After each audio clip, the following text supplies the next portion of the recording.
Safira nih guys sebenarnya sangat sayang banget kepada Dania, namun sayangnya Dania itu tidak mau ya guys ya dipeluk oleh adiknya sendiri Safira. Padahal Safira itu menerima Dania itu apa adanya. Namun sayangnya setelah perbuatan Dania selama ini, ya dia sadar betul apa yang telah dilakukan kepada Safira tidaklah perbuatan yang baik. Dia pernah menggugurkan kandungannya Safira, dan nanti bagaimana kalau misalkan suaminya Julian tahu, nah ini akan jadi masalah yang sangat besar. Ya kan, maka dari itu dia belum bisa menerima seutuhnya Safira bukan karena tidak mau, namun karena dia menyesal ya karena dia telah melakukan kejahatan kepada saudara dia sendiri, adiknya sendiri yang tak lain adalah Safira. Nah sementara itu nih guys ya, ketika mereka berdua itu bergandengan tangan menuju ya kantor polisi bersama nih guys ya, di situ ternyata ada Papa Gunawan yang ternyata melihat anak-anaknya Abdi yang sekarang sudah bersatu. Mungkin kalau Abdi saat ini ada dan melihat semacam itu ya, anak-anak mereka itu berkumpul, pastinya akan senang banget. Dan ternyata usahanya Pak Gunawan untuk menyatukan mereka berdua itu ada hasilnya semacam itu, makanya happy. Nah kemudian sementara itu ada Safira dan juga Dania yang sengaja mereka itu harus ke kantor polisi karena mereka harus menjenguk orang yang mereka suka masing-masing sementara itu. Nah kemudian Dania itu dipersilahkan terlebih dahulu untuk menjenguk ya kan orang yang dia suka yang tak lain adalah Yuda. Nah sementara Safira tuh sedang menunggu di luar karena apa, pengacaranya sedang mengurus ya kan suaminya agar suaminya bisa dibebaskan semacam itu. Nah di situ dengan bantuan dari pengacaranya otomatis membuat Julian itu dibebaskan ya tanpa jaminan karena jaminannya itu adalah pengacaranya sendiri.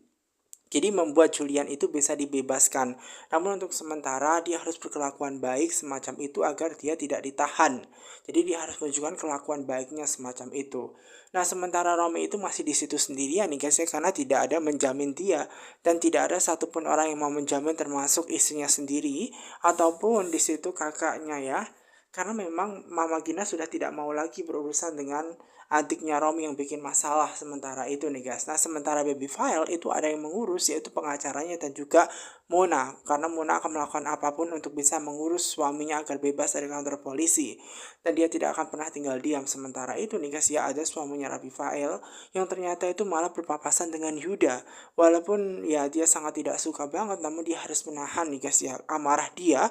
Dan dia itu harus berusaha untuk stay calm semacam itu loh guys. Karena walau bagaimanapun dia itu ada di kantor polisi dan sangat berbahaya sekali kalau dia main hantam, main pukul gitu, karena dia bisa saja kan dimasukkan penjara atau mungkin dia bermasalah semacam itu. Nah sekarang itu adalah gerilanya Yuda nih guys. Ternyata Yuda itu berusaha untuk dikeluarkan ya melalui bantuan pengacaranya semacam itu. Namun ternyata ketika pengacaranya itu berusaha untuk membebaskan Yuda, tentu saja Romi tidak akan pernah tinggal diam. Romi kemudian bilang kepada para polisi nih guys ya, dengan cara apa, dia adalah orang yang telah menculik istrinya, makanya tolong bagi orang ini jangan pernah tinggalkan gitu loh, harus dipenjara orang kayak gini semacam itu, jangan dibebaskan semacam itu. Nah kemudian nih guys ya, untuk Romi ini nih guys ya harus stay calm semacam itu. Nah kemudian di situ otomatis membuat Yuda bersama dengan pengacaranya berusaha untuk menegaskan bahwa dia itu tidak bersalah. Suaminya yaitu Romi berusaha untuk menegaskan bahwa Yuda itu telah menculik Dania. Namun di situ Yuda berusaha untuk menegaskan bahwa Dania itu pergi karena keinginan dia, bukan karena menculik semacam itu. Dan otomatis itu semua adalah keinginan dari istrinya sendiri. Nah kemudian di situ Romi tentu saja tidak pernah tinggal diam ketika istrinya dibawa lari. Namun ternyata istrinya tiba-tiba datang nih guys ya, Dania datang tiba-tiba langsung memeluk Yuda dengan keadaan dia yang babak belur. Ternyata membuat istrinya Dania itu malah berpihak kepada Yuda, bukan kepada suaminya Romi. Nah kemudian di situ nih guys ya, Yuda menegaskan bahwa dia tidak apa-apa. Nah kemudian sementara Dania itu malah mengaku dia itu tidak ada masalah dengan Yuda, justru malah suami yang bikin masalah. Safira sangat senang dan bangga banget ketika mengetahui suaminya sudah dibebaskan dengan bantuan dari pengacaranya. Otomatis di situ membuat Safira langsung memeluk suaminya, karena walau bagaimanapun istrinya sangat sayang betul kepada suaminya Julian. Karena Safira tidak mau melihat Mas Julian itu sedih, gak mau melihat Mas Julian itu dalam keadaan yang sedih semacam itu loh. Karena walau bagaimanapun kan nggak mungkin gitu loh suaminya harus dipenjara ataupun banyak masalah gara-gara Safira. Makanya dia berusaha untuk memeluk nih guys ya. Benar-benar sayang betul kepada suaminya semacam itu. Sementara itu datanglah nih guys ya pengacaranya Rafael bersama dengan Rafael dan juga Muna semacam itu. Ternyata kedatangan Rafael itu malah bikin masalah lagi-lagi nih guys ya. Dia itu berusaha untuk bilang kepada Safira kehidupan Safira itu buruk gara-gara menikah dengan Julian. Makanya dia berusaha untuk bikin masalah lagi nih guys ya. Berusaha untuk membuat Julian itu marah dan akhirnya memukul dia. Nantinya dia akan terkena masalah. Makanya di situ Julian berusaha untuk ditenangkan oleh Safira maupun pengacaranya untuk stay calm. Karena walau bagaimanapun ya, dia jangan sampai berkelahi dengan baby file karena ini imbasnya ke pengacaranya atau imbasnya ke diri dia sendiri yang akan menjadi tahanan. Jangan sampai dia ditahan karena masalah perkelahian lagi.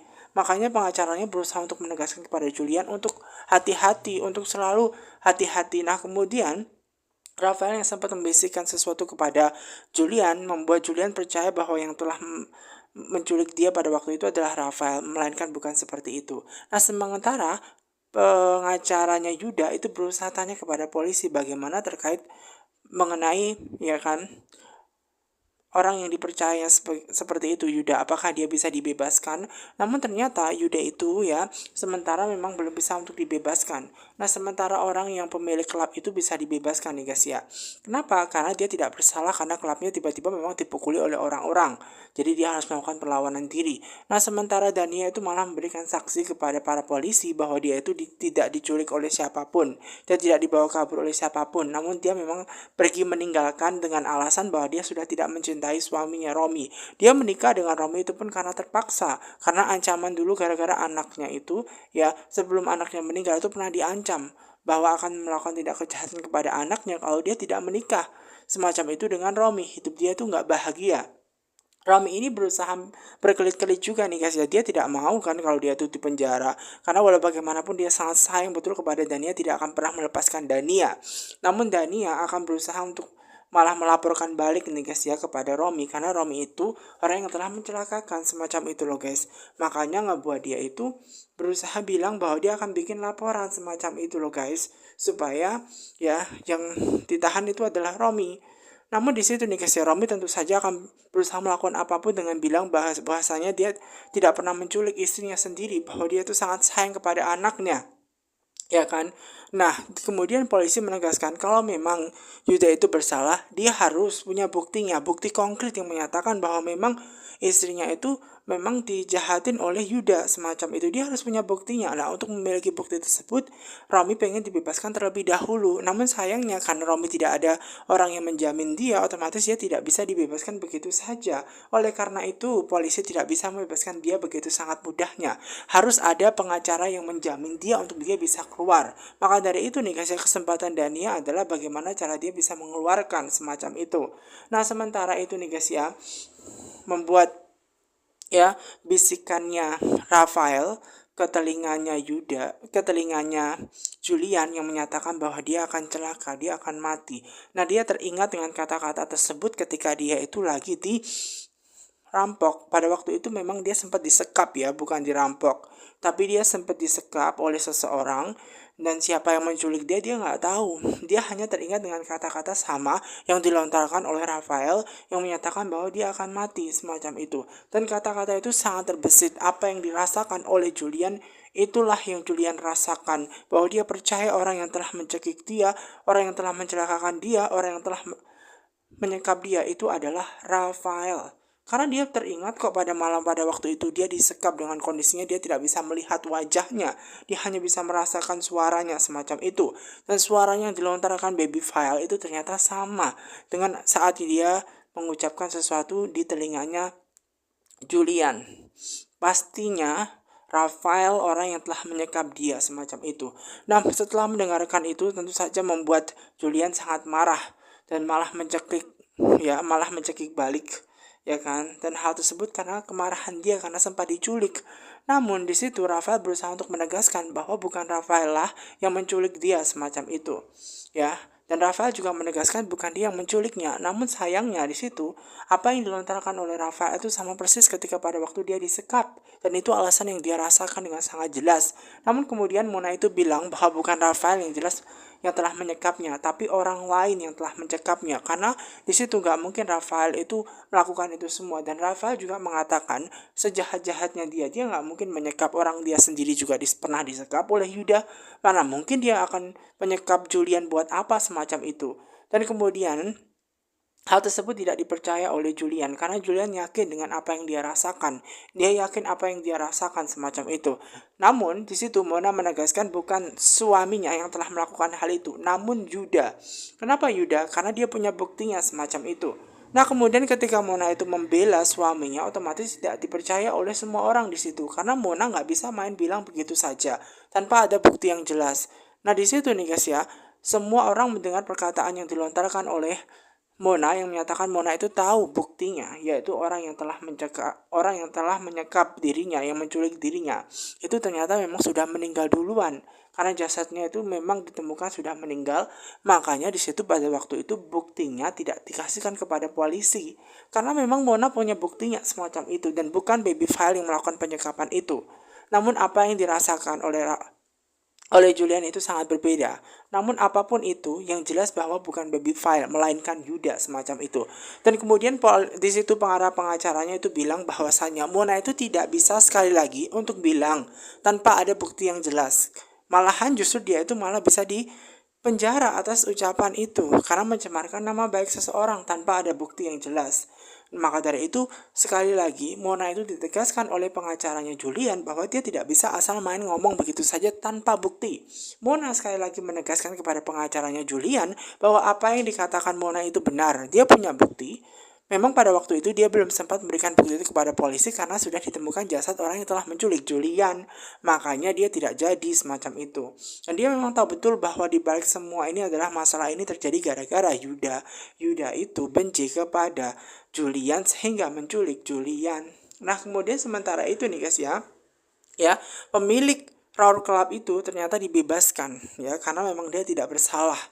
Jadi karena dia tidak bersalah, dia dibebaskan begitu saja karena memang bukan dia yang telah menyebabkan masalah perkelahian tersebut, cuma dia memang dipukuli oleh orang-orangnya Rafael, orang-orangnya Romi, sehingga menyebabkan dia harus melakukan perlawanan diri, sehingga dia dibebaskan seperti itu sebagaimana janjinya Yuda yang akan membebaskan dia karena Yuda merasa bersalah atas semua perbuatannya di Roar Clubnya itu ternyata banyak masalah gara-gara Yuda. Sementara itu pengacaranya Yuda ini berusaha nih guys ya untuk meminta Yuda itu nih guys ya agar diperbolehkan pulang. Dan kemudian setelah banyak permasalahan yang terjadi, ternyata Yuda itu memang masih menjadi buronan dan saat ini dia diperbolehkan pulang dengan catatan dia melapor. Namun dia tidak dibebaskan begitu saja. Dia harus melaporkan sebagai tahanan rumah semacam itu. Dia bisa menjadi tahanan rumah karena pengacaranya sekali lagi akan menjamin semua itu. Ya, tiba-tiba ketika dia mau ditahan di rumah, menjadi tahanan rumah, Julian datang, tidak mengizinkan dia untuk ditahan di rumah. Kemudian dia melaporkan bahwa dia pernah menculik Julian. Dan kemudian membuat Safira itu memang berkata kepada Yuda bahwa Yuda itu adalah orang yang jahat ya selama ini yang telah menculik Julian selama ini. Otomatis membuat Safira sangat kecewa betul kepada Yuda, perbuatannya yang telah menculik suaminya Julian semacam itu loh guys. Nah, hal tersebutlah yang membuat Safira itu sangat benci. Nah, kemudian sementara itu nih guys ya, tentu saja di situ karena Dania suka kepada Yuda, membuat dia malah membela Yuda daripada Safira karena dia sangat mencintai Yuda. Namun apapun itu yang dilontarkan Mona ada benarnya, yang mana memang Yuda itu pantas untuk dipenjara karena dia punya buktinya. Dia punya bukti yang menyatakan bahwa Yuda adalah orang yang bersalah.